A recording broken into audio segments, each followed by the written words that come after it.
UP के मुख्यमंत्री Yogi Adityanath full form में हैं। अयोध्या से कुंभ और संभल तक हिंदू फोर्स तैयार है। 2025 का आखिरी युद्ध मिल्कीपुर में लड़ा जाना है। योगी ने सेना उतार दी है। क्या योगी कुंदरकी जैसा धोबी पछाड़ दाव मिल्कीपुर में भी लगा पाएंगे? क्या अखिलेश फिर चारों खाने चित हो जाएंगे? अगर इसका ट्रेलर आपको देखना है तो अयोध्या और कुंभ घूम आइए, संभल, काशी, मथुरा देख आइए, आपको सब कुछ समझ में आ जाएगा।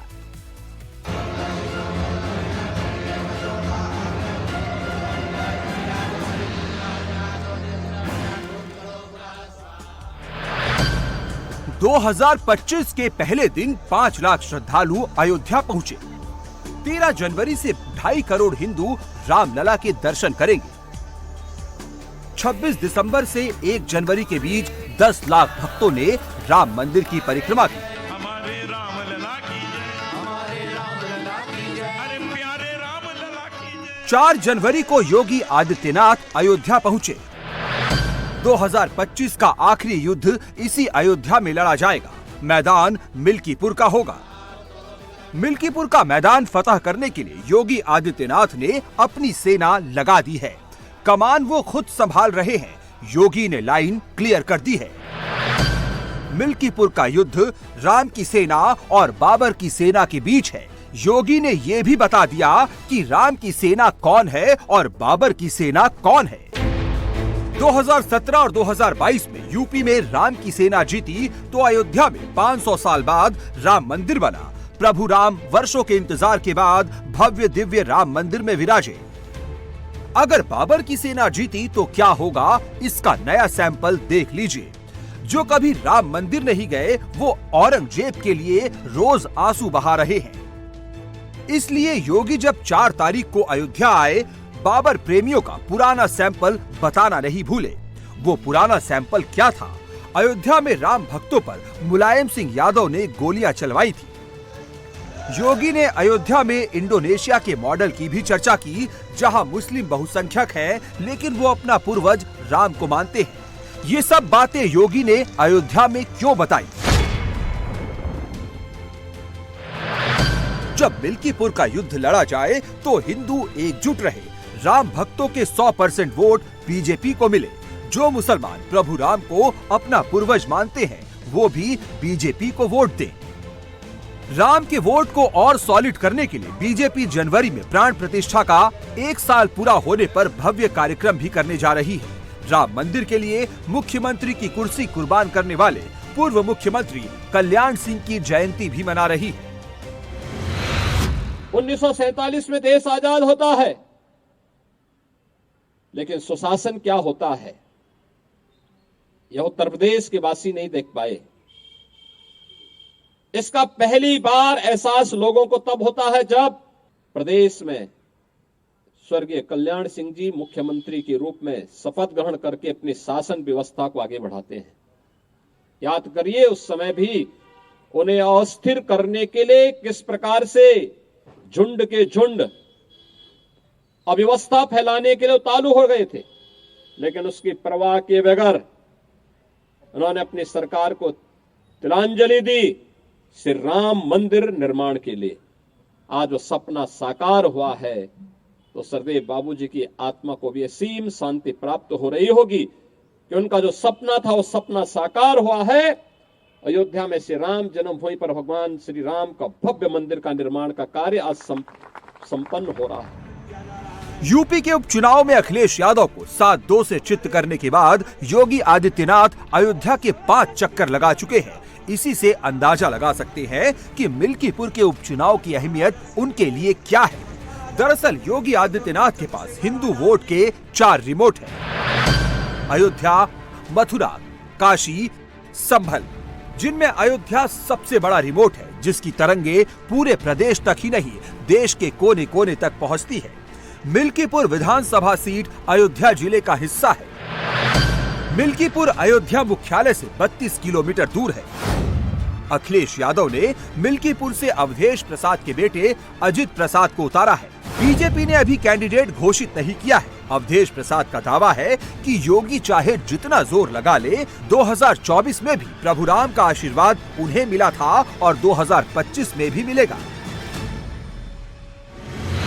कौन प्रभु श्री राम का भक्त है और प्रभु श्री राम की कृपा किसके ऊपर है, ये जग जाहिर हो गया।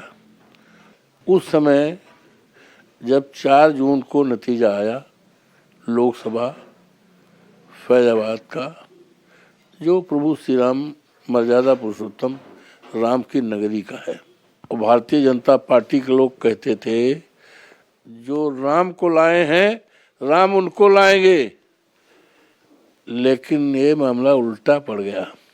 राम उनको नहीं लाए, राम अवधेश प्रसाद को लाए, जो प्रभु श्री राम के सेवक हैं, जिनके ऊपर प्रभु श्री राम की कृपा है। तो योगी बाबा का ये कहना तथ्यों के विपरीत है, ये सारे देश और दुनिया में साबित हो गया है। और अयोध्या जनपद की जो मर्यादा पुरुषोत्तम राम की धरती है, लोकसभा फैजाबाद, वहाँ के देवतुल्य मतदाताओं ने इस बात का संकेत और संदेश पूरे देश और दुनिया में दिया है कि अब धर्म के आधार पर राजनीति नहीं चलेगी। अवधेश प्रसाद इतने कॉन्फिडेंट क्यों है? मिल्कीपुर समाजवादी पार्टी का मजबूत गढ़ है। वो 6 बार यहां से चुनाव जीत चुकी है। बीजेपी सिर्फ 2 बार चुनाव जीती है। मिल्कीपुर में वोट गणित समाजवादी पार्टी के पक्ष में है। दलित 1,20,000, यादव 55,000, मुस्लिम 30,000, जबकि ब्राह्मण 60,000 और क्षत्रिय 25,000 हैं। समाजवादी पार्टी ने दलित कैंडिडेट उतारा है। यादव और मुस्लिम हमेशा पार्टी के कोर वोटर रहे हैं, इसलिए अवधेश प्रसाद दावा कर रहे हैं कि योगी चाहे जितने चक्कर लगा ले, जीत साइकिल की ही होगी। माननीय योगी जी कई बार गए, हम समझते हैं कल गए थे 3 तारीख को, और मुझे जो जानकारी मिल रही है कि 8 तारीख को भी उनका कार्यक्रम लगा है जाने। माननीय योगी जी अनेक बार जाएं, रोज पड़े रहें। 16 मंत्री पड़े हैं। माननीय योगी जी 7 बार जा चुके हैं। तो जो हमने कहा कि एक मैथमेटिक का कैलकुलेटेड सिद्धांत है, 0 + 0 + 0 + 0 + 0 = 0, तो उनके जाने का कोई मतलब नहीं है और उनका वोट नहीं है। वोट तो हमारा है। मिल्कीपुर के आंकड़े भले ही समाजवादी पार्टी के पक्ष में हैं, लेकिन योगी नए आंकड़े बनाने में यकीन रखते हैं। 65% मुस्लिम बाहुल्य वाले कुंदर की अगर योगी जीत सकते हैं तो मिल्कीपुर क्यों नहीं? भगवान राम, बाबर, इंडोनेशिया, इसका भी जिक्र। राम को भी मानने वाले हैं, रावण को भी मानने वाले हैं। कि रावण को जो मानने वाले लोग हैं उनको राम को मानना चाहिए। उसको उन्होंने बाबर के रूप में बताने का काम किया। अवधेश प्रसाद जी पुराने नेता, तो उनको राम ने क्या बताया क्या नहीं बताया, अयोध्या की जनता ने क्या बताया क्या नहीं बताया, लेकिन वो गलत फहमी में जी रहे हैं। वहाँ अवधेश प्रसाद जी नहीं जीतते हैं, वहाँ परिस्थितियाँ जीतती हैं। अवधेश प्रसाद जी का वहाँ पर जो बोल रहे हैं ना, ऐसा कुछ नहीं है वहाँ पर। वहाँ भारतीय जनता पार्टी बहुत भारी बहुमत से जीतने वाली। अखिलेश यादव 2027 में पीडीए की सरकार बनाने का दावा ठोक रहे हैं। अखिलेश पीडीए में 85% वोट गिन रहे हैं, जिनमें पिछड़े, दलित, अल्पसंख्यक और अगड़े सब शामिल हैं। लेकिन दावे और हकीकत में बड़ा फर्क है। इसे समझने के लिए अखिलेश यादव के पिछले 15 दिन की टाइमलाइन देख लीजिए। संभल में मुसलमानों को 5-5 लाख के चेक बांटे, आगरा में मुगल म्यूजियम बनाने की बात दोहराई, प्रयागराज कुंभ पर टीका टिप्पणी की, लखनऊ में शिवलिंग का मजाक उड़ाया। सच में हमारा मानना है, हमारा भरोसा है, वहां पर एक शिवलिंग है, उसकी खुदाई के लिए हम सब लोगों को तैयारी करनी चाहिए। बात तो क्लियर है, 2027 के लिए उन्होंने सिर्फ मुस्लिम वोट पर फोकस कर लिया है। M+Y के पुराने फॉर्मूले पर ही वो चुनाव लड़ेंगे। सिर्फ मुस्लिम और यादव वोट के सहारे चुनाव में उतरेंगे। वहीं योगी आदित्यनाथ उन इलाकों में फोकस कर रहे हैं जहां मुस्लिम वोट निर्णायक है। संभल हिंदू वोट का नया रिमोट है। वहां सनातन के पुराने तीर्थों का वैभव योगी बाबा लौटा रहे हैं। यम तीर्थ, जिसे संभल का 21वां तीर्थ माना जाता है, बाबा ने उसका भी भूमि पूजन करा दिया है। यम तीर्थ के विकास के लिए 1 करोड़ की राशि भी जारी कर दी गई है। नगर विकास विभाग की वंदन योजना के अंतर्गत इस तीर्थ को लिया गया था। आज से लगभग 3-4 महीने पहले गया था तीर्थ, और उसी के अंतर्गत प्रथम धनराशि आई है किश्त की। तो जो 68 तीर्थ और 19 कूप हैं, कुल 87 देव तीर्थ है, उसमें 21वें नंबर का यमघंट या यम तीर्थ है, जिसकी भूमि पूजन का कार्यक्रम आज माननीय मंत्री महोदय ने किया। इसके लिए कुल 1 करोड़ 18 लाख की धनराशि शासन से स्वीकृत हुई है। तीर्थ नगरी तो है ही संभल, और धीरे धीरे जब लोग आएंगे तो एक पर्यटन का भी महत्वपूर्ण केंद्र बनेगा। 18 से ज्यादा तीर्थ और कूप के पुनरुद्धार का काम चल रहा है। मुरादाबाद मंडल के मुस्लिम बाहुल्य जिलों में जहां पहले समाजवादी पार्टी की तूती बोलती थी, अब वहां सनातन का उद्घोष हो रहा है। धर्म संसद हो रही है। हिंदुओं के तीर्थों और पूजा स्थलों को वापस लेने की मांग जोर पकड़ रही है। संभल के जामा मस्जिद की सर्वे रिपोर्ट दाखिल हो चुकी है। मंदिर के निशान मिलने का दावा मजबूत दिखाई दे रहा है। सर्वे रिपोर्ट सार्वजनिक ना हो, इसके लिए योगी के विरोधी दिन रात लगे हुए हैं। मस्जिद कमेटी ने इलाहाबाद हाईकोर्ट में याचिका दाखिल कर जामा मस्जिद से जुड़े केस की सुनवाई पर रोक लगाने और सर्वे रिपोर्ट को सार्वजनिक नहीं करने की मांग की है। लेकिन योगी ठान चुके हैं, भगवान कल्की की नगरी तीर्थ नगरी बनेगी, उसमें बाधा डालने वाले रोक नहीं पाएंगे। यही बात धर्म संसद में साधु संतों ने भी कही। संभल के ऊपर इल्जाम लगा रहे हैं कि मंदिर निकल रहे हैं, संभल के प्रशासन को बदनाम करना चाहते हैं। संभल का प्रशासन ने मंदिर ऊपर से उठा के धरती में थोड़ी गाड़ दिया, मंदिर था तभी तो निकल रहा है, और मंदिर तोड़े गए हैं, ये इतिहास बताता है। तो हम झूठ को हम कब तक छुपाएंगे? तो मुझे लगता है आज जो संतों ने यहाँ श्री कल्की धाम में एक चिंतन मनन और मंथन किया, चिंतन मनन और मंथन, संभल और सनातन, सनातन और संभल, सनातन से संभल का रिश्ता क्या है, सनातन से संभल का संबंध क्या है, और संबंध ये है कि भगवान का अंतिम अवतार, सनातन का अंतिम अवतार, श्री कल्की अवतार संभल की इसी पावन धरा पे अवतरित होगा। संभल और मथुरा के तीर्थ स्थलों का योगी तेजी से विकास करा रहे हैं। इससे 2027 में योगी मुरादाबाद और ब्रिज मंडल की सीटों पर जीत का मार्ग प्रशस्त कर रहे हैं। इस रीजन में मुस्लिम के साथ साथ दलित वोटर भी काफी ज्यादा संख्या में है।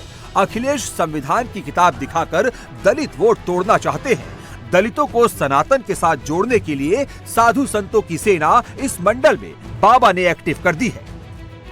सनातन और संभल की ये जो गोष्ठी थी, ये गोष्ठी नहीं थी, ये सनातन धर्म की संसद थी। सनातन से ये भारत राष्ट्र है, सनातन हमारी संस्कृति है, सनातन हमारा धर्म है, सनातन हमारी परंपरा है। सनातन धर्म में सब बराबर हैं, किसी में कोई ऊंच नीच, छोटा बड़ा ऊंच नीच का भाव नहीं है, ना रंग के नाम पे, ना जाति के नाम पे, ना कोई भेद के, ना पैसा के, ना प्रतिष्ठा के नाम पे। सनातन धर्म जैसा जैसा व्यक्ति का चरित्र ऊंचा होता है उसको ऊंचा मानता है। आज प्रस्ताव पारित किए गए हैं, देश में एक नागरिक संहिता होनी चाहिए, देश में सख्त कानून बनने चाहिए।